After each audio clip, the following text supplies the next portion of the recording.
Salut la Bulls Nation, bienvenue sur French Bulls TV. Ça fait longtemps que j'ai pas pu faire de vidéo, je sais, je suis désolé, mais soucis de téléphone et puis manque de temps avec le taf dernièrement.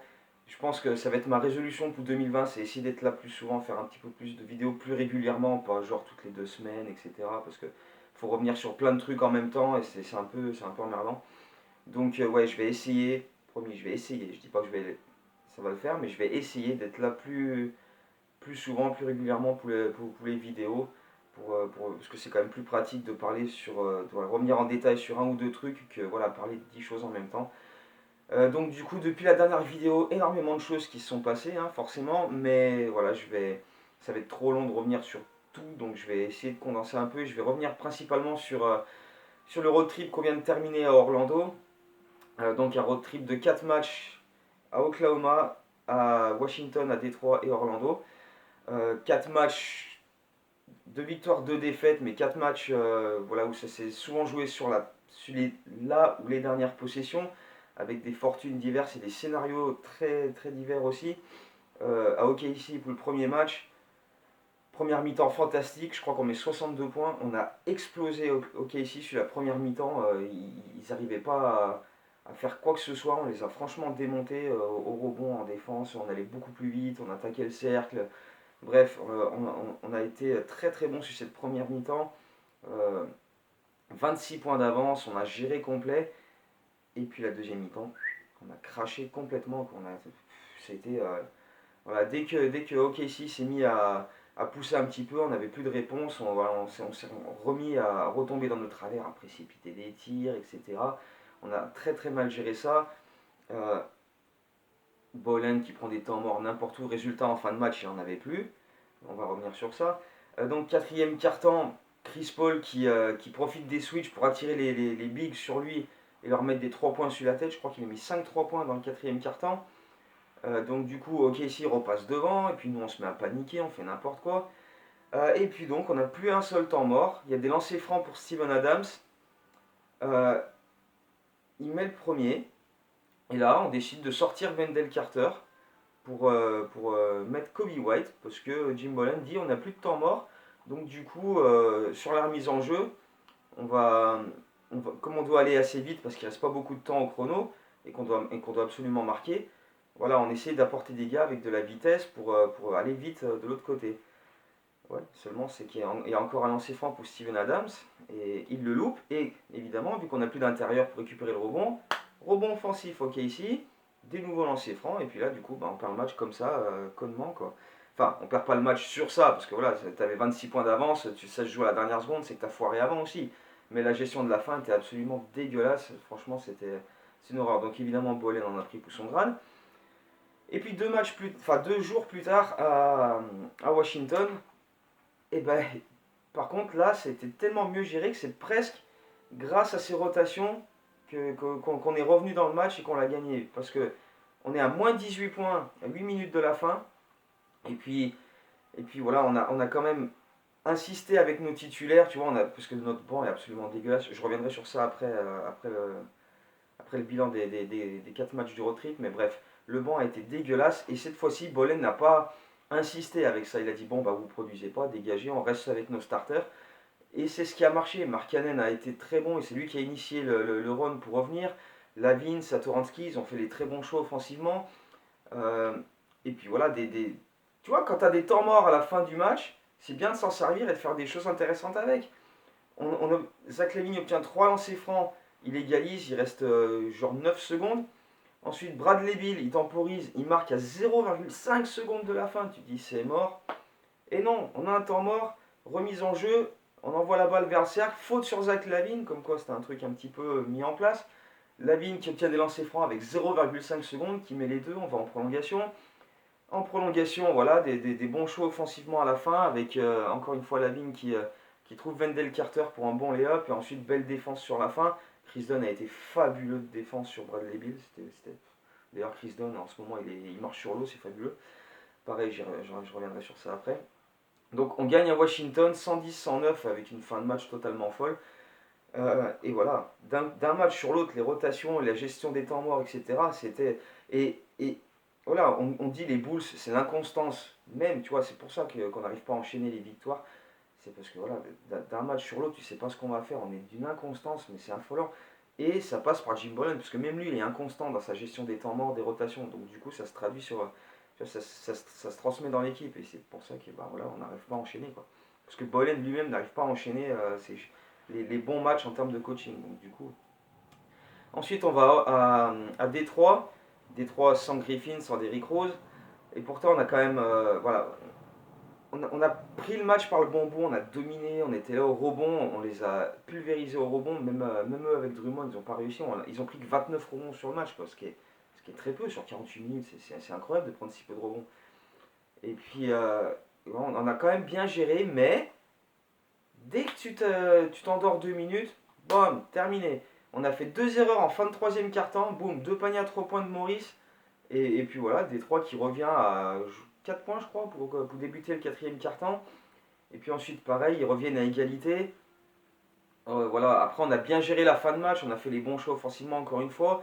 Et voilà, on le sait, quand on attaque le cercle, quand on est patient, qu'on développe nos attaques, et ben voilà, ça c'est encore une fois vérifié. On est capable de bien finir les matchs, faire les bonnes actions. Voilà, encore une fois la ligne qui était très bon, Wendell Carter, Satoransky. Voilà, on a bien géré la fin de match et on a remporté ce match-là relativement aisément à la fin. Et là, tu te dis, bon, 12 victoires, 19 défaites, 2 victoires de suite à l'extérieur, même si voilà, Washington et Détroit, c'est pas des foudres et en plus ils avaient des absents. Mais bon, il y a un petit momentum, il y a quelque chose qui se crée parce qu'on gère bien les fins de match. Tu te dis, si on arrive à faire ça de manière continue, ça peut donner quelque chose d'intéressant. Tu regardes le classement, bon, 12-19, c'est pas folichon comme bilan, mais voilà, t'es 10e. Tu vas à Orlando qui est 8e lundi soir pour finir le road trip, tu te dis, en gagnant là, il y a moyen de bien se placer pour la course à la 8e place juste avant Noël. Bon, même si après il y a encore 50 matchs, rien n'est fait, mais tu te dis ça peut être intéressant. Et tu vas à Orlando et tu fais un match absolument dégueulasse en termes d'attaque, quoi. Ça a été, mais. Autant défensivement ça allait à peu près, tu vois, mais en attaque ça a été une catastrophe, quoi. Après, c'est vrai qu'on s'est heurté une belle défense d'Orlando qui a réussi à jouer sur nos points faibles. C'est-à-dire qu'ils avaient tellement de taille à l'intérieur avec Gordon, avec Vucevic, avec Bamba, tu vois. Ils nous ont privés d'attaque du cercle. Et quand on n'attaque pas le cercle, bah voilà, on a du mal à être efficace à 3 points. Ça a été le cas dans le deuxième quart-temps. Markkanen, Lavigne qui en ont mis quelques-uns. Satoransky au début du troisième quart-temps qui en a mis 2. Mais, mais voilà, c'est pas une solution viable. Et du coup, bah, on a eu beaucoup de mal à trouver un rythme offensif. Quoi. On n'arrivait pas à aligner 3 possessions de suite où on faisait quelque chose de bien. C'était impossible sur ce match-là. Et donc du coup, bah, Orlando, à force de bien défendre et de profiter de tout ça, et puis en plus, eux, ils ont attaqué le cercle à mort, ils ont shooté je sais pas combien de lancers francs. D'ailleurs, c'est assez récurrent ça aussi, l'équipe adverse qui shoot 10-15 lancers francs de plus que nous, c'est un peu emmerdant. Il va falloir quand même penser à faire quelque chose à ce niveau-là. Mais, mais voilà, petit à petit, Orlando est passé devant, a pris de l'avance, et puis bah, dans le dernier quart-temps, ils ont géré quoi. À 6 minutes de la fin jusqu'à 1 minute 30 de la fin, on était toujours à -6, -8, tu vois, on n'arrivait pas à avoir des stops défensifs, à faire des runs pour revenir. Et puis bah, au final, voilà, ça s'est réglé à une claquette dunk d'Aaron Gordon à 30 secondes de la fin, et puis ensuite on a fait balancer des 3 points dans tous les sens en espérant que ça rentre.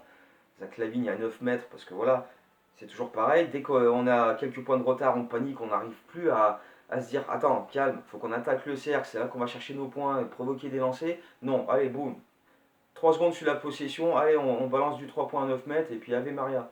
Non, voilà, donc voilà, il y a cette manière de gérer les fins de match quand on est mené au score qui est encore très très défaillante et c'est ce qui nous a coûté une fois de plus.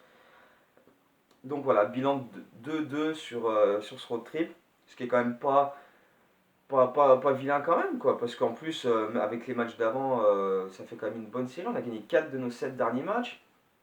Donc c'est quand même en ce moment une dynamique relativement positive, même s'il y a encore toujours les mêmes erreurs et cette inconstance chronique qui fait que bah, voilà, on ne peut pas décoller, quand on fait du surplace, qu'on ne grimpe pas plus que ça en termes de résultats et de bilan. Donc c'est ça qui est un peu emmerdant.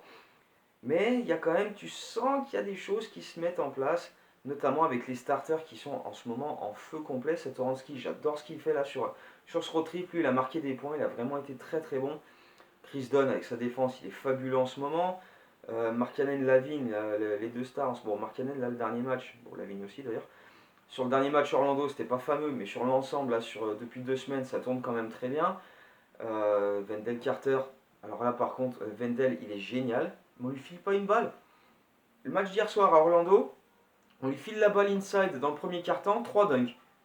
Et ensuite, il a plus vu le ballon. Les 3 autres quart-temps, il a plus eu une balle inside. Pourquoi Alors là, faut qu'on m'explique. Pourquoi Carter ne touche plus le ballon à l'intérieur? Alors qu'à chaque fois qu'il le fait, il est efficace et il shoot à des super pourcentages. Les défenseurs adverses font des fautes et tout. Voilà, on a cette arme-là qui est géniale et on s'en sert pas. C'est ça qui m'hallucine. Mais voilà, on a, au niveau des rotations sur les derniers matchs, les starters ont été beaucoup plus impliqués. Et ça a permis de gagner les 2 matchs à Washington et à Détroit. C'est ça qui nous a permis de gagner, parce qu'on a beaucoup plus impliqué les starters. Parce que notre banc, il est tout simplement catastrophique en ce moment. Kobe White, il a fait un très bon match à Détroit, 19 points en 18 minutes, quelques shoots à 3 points. Mais sur les genre 7-8 autres matchs là, des 2 dernières semaines, c'est une catastrophe. C'est une catastrophe. Il met pas un shoot. Les rares fois où il attaque le cercle, il se vautre. Quand il part en drive, il perd la balle. Il arrive à rien. C'est affolant comment Kobe White en ce moment il est. Voilà, on parle du rookie wall, mais alors lui il se le prend pleine face là. Et puis apparemment il est groggy depuis un moment hein, parce qu'il a vraiment vraiment du mal. Tadeusz Young, alors Tadeusz Young, voilà, il est bien gentil. Il y a 2 semaines à peu près, il réclamait plus de temps de jeu. Il disait oh je comprends pas. Alors c'est vrai que depuis sa saison rookie, c'est la saison où il a le moins de minutes. Ouais, mais oh, regarde un peu les matchs que tu fais, mon gars. Oh, des airballs sur des layups à 3 mètres. Hier, il se fait contrer 2 fois de suite. Il fait des fautes stupides. Oh, il précipite ses shoots. Il a des pourcentages au tir absolument dégueulasses. Je suis désolé, mais il n'y a rien qui justifie que Tadeusz Young joue plus. Il n'y a rien, rien. Il n'y a rien qui pourrait faire dire à Boelen ah, t'as raison, je vais te faire jouer plus souvent. Ah, bah non, non, là, vu ce que tu fais, mon gars, non, au contraire, là, perd des minutes. Et en ce moment, il perd des minutes et c'est pas plus mal.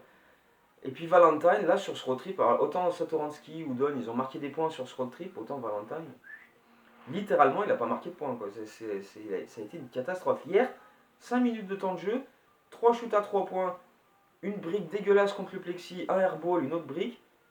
Et voilà, ne reviens pas, c'était sympa d'être venu, mais ne reviens pas. Et voilà, autant les quelques matchs d'avance road trip, il était très efficace, des bonnes entrées en jeu, il mettait des bons shoots, il imprégnait du rythme, il avait des responsabilités à la main, il faisait des bonnes passes, tu vois. Là, 0 passe décisive sur le road trip. 4 matchs, 0 passe décisive. Oh Valentine, à un moment, je sais pas, fais quelque chose.